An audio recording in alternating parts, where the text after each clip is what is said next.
Welcome to the astonishing and unexpected adventures of Ace Tucker, Space Trucker!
Last time on Ace Tucker's Space Trucker, after the horrific wreck, Ace Tucker wakes as crash gel is dissolving all around him. Ace leaves the cockpit and heads to the sick bay to check on Elvis Presley. Come on, Elvis, let's get you up and at him.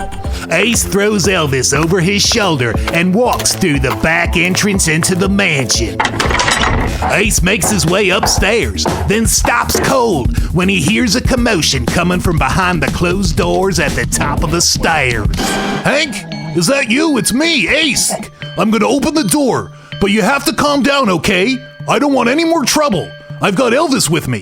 He's hurt, and we need to get him into the master bedroom. Access granted.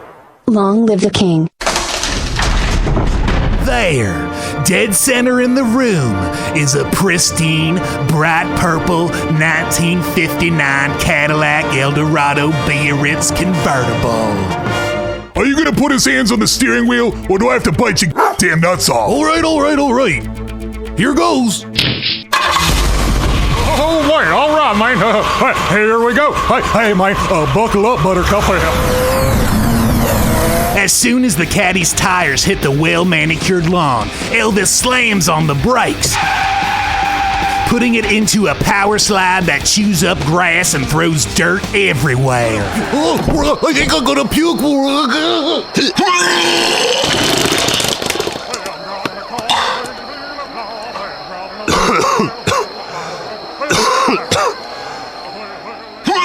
When Ace's nausea subsides, he gazes at the chaos surrounding him. A crashed helicopter sits busted and smoking in front of Graceland. Elvis impersonators are running wild, fighting with police and each other. A crater the size of a washing machine smolders in the corner of the property from where Ivan's Dazzler exploded a few hours ago. If any of this is new to you, go back and listen to the previous episodes. We gotta keep moving here. Anyway, near the smoldering Dazzler crater, Ace sees a familiar face wrestling with an Elvis impersonator dressed in a rhinestone-encrusted jumpsuit. It is April Massey, the foul-mouthed KFC cashier. She is dragging the impersonator by the arm towards the exit and scolding the man like he was a petulant child. Oh, man. Hey, April! Hey, Ace! Why the hell are you dressed like a stripper cop? Yeah, never mind. What are you doing here? Oh, you know, just trying to get my dip brother here from going to jail, that's all. Oh! Yeah, ow, Barry, ow! The punk show got canceled. Billy kept raising hell about a monkey hitting him in the nose. I figured you guys just got into some kind of a fight. He's kind of a so I wouldn't blame you. I figured you just split after you popped him one. But Billy wouldn't shut up about the monkey. He went nuts. No one would believe him. One thing led to another and the bartender had to call the cops. Only the cops told him they weren't coming because of a bunch of Elvis impersonators that are rioting in front of Graceland. And I knew my dip brother would have to be there. I just knew it. Oh, come on! So, I come on down here and sure as here's Barry.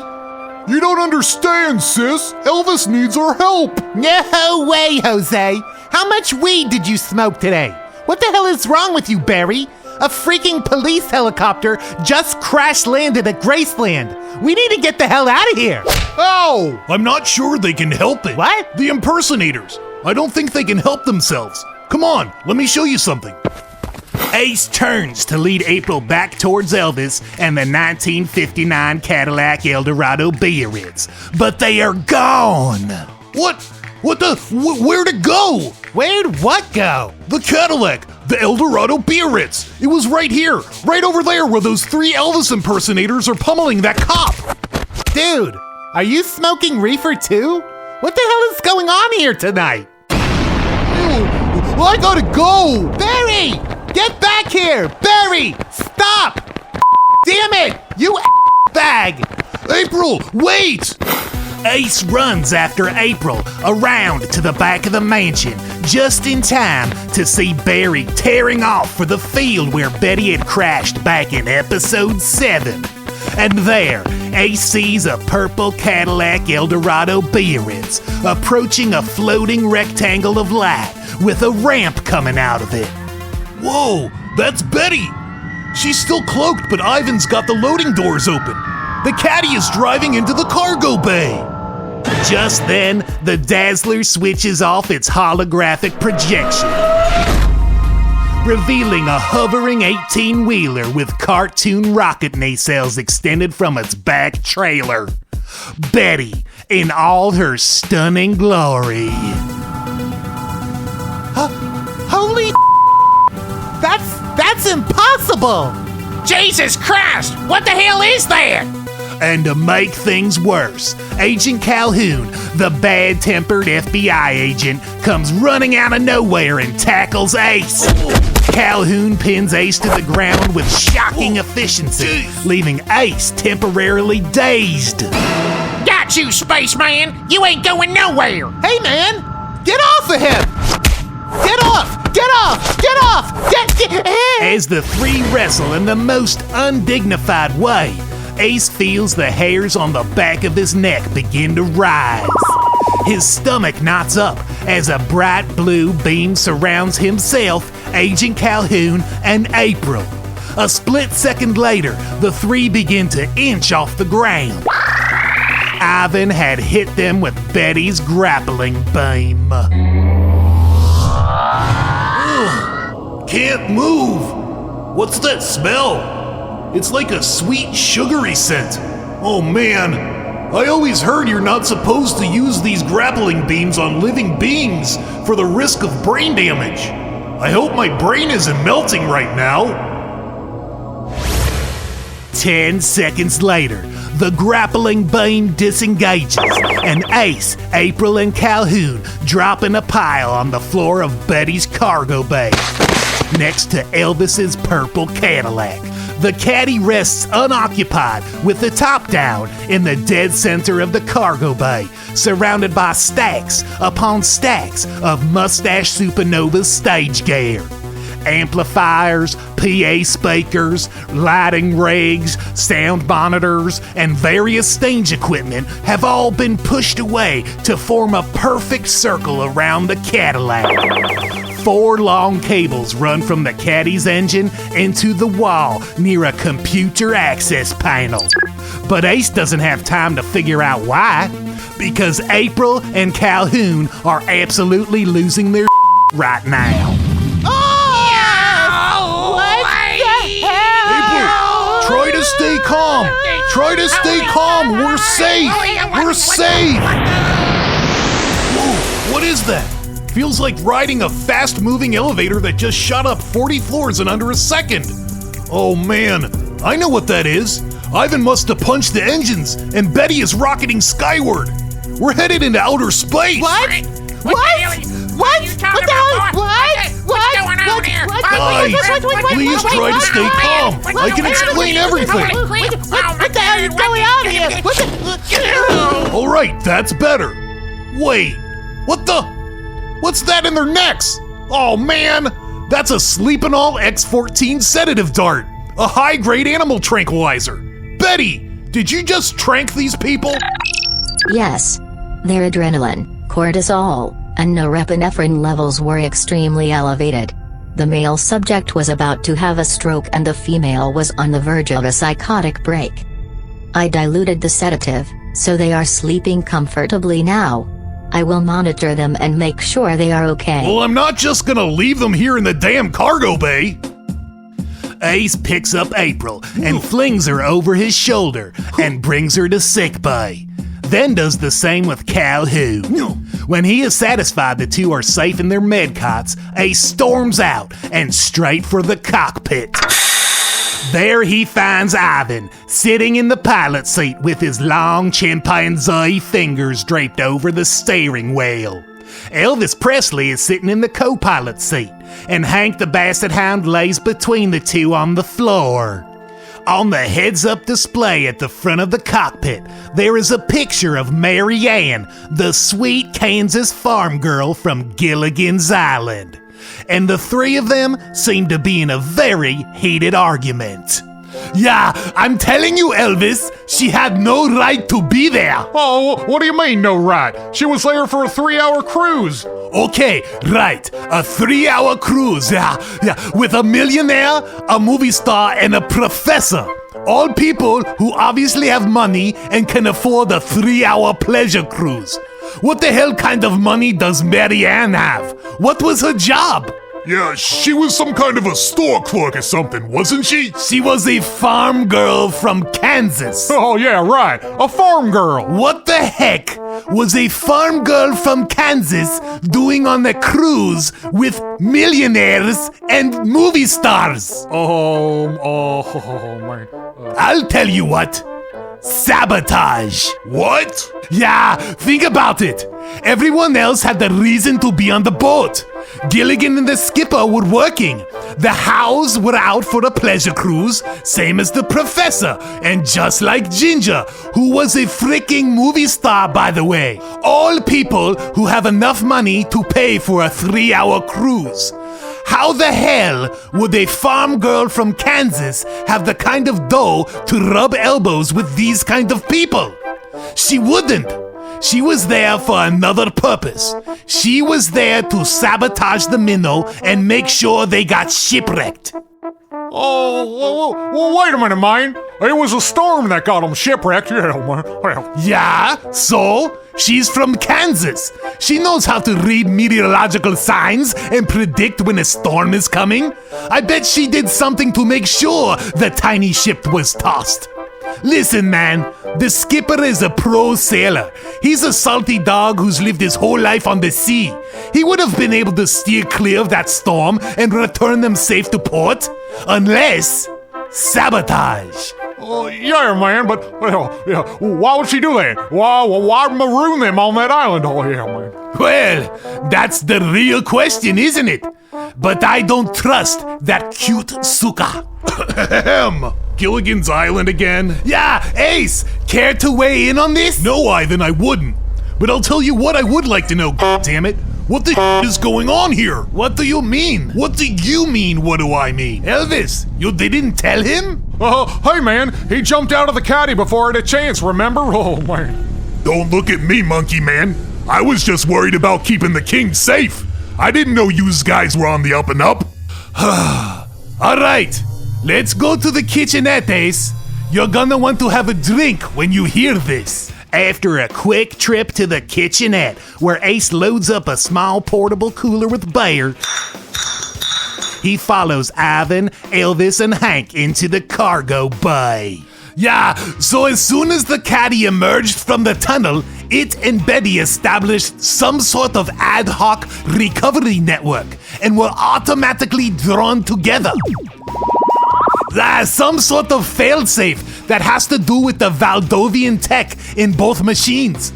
Once it got into the cargo bay, Betty physically connected her entire operating matrix to the caddy via these hyperconduits running from the walls into the caddy's engine.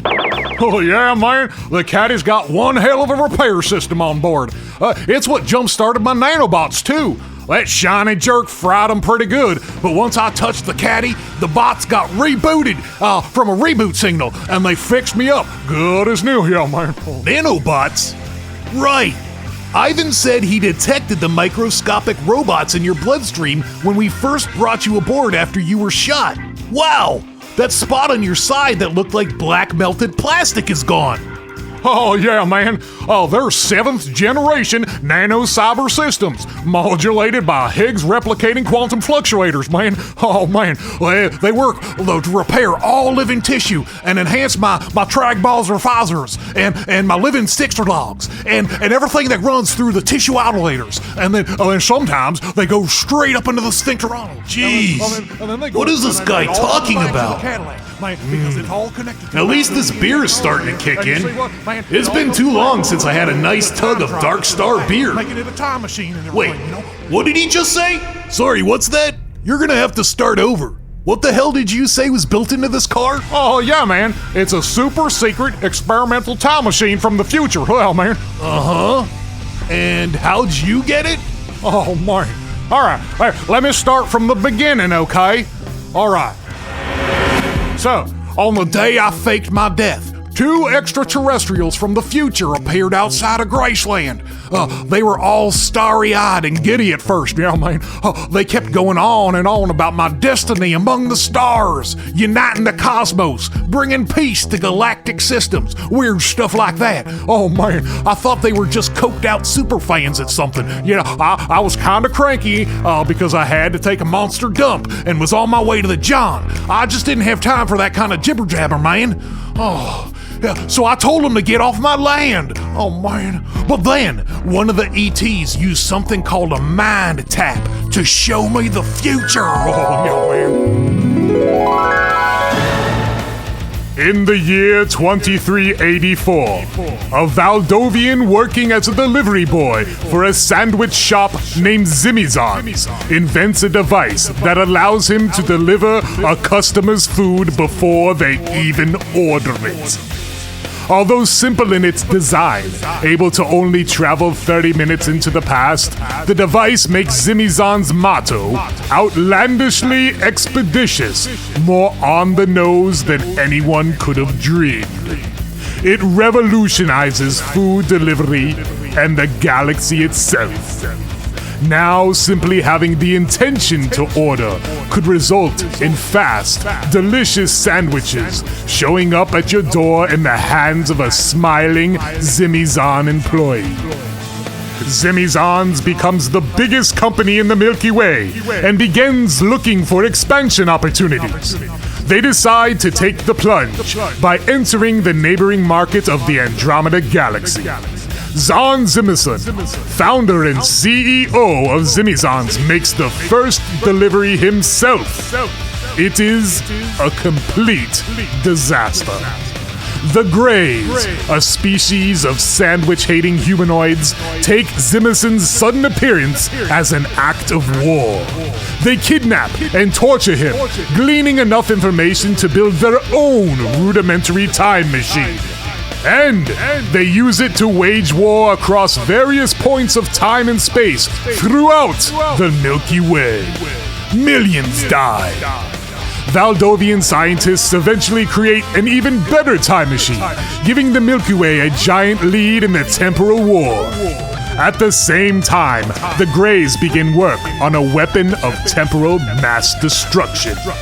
In a last-ditch effort to prevent the Greys from getting their hands on the superior technology, the new, super-advanced Valdovian time drive is hidden somewhere no one would ever think to look for it. 20th century Earth. Tune in next time for another installment of Ace Tucker, Space Trucker!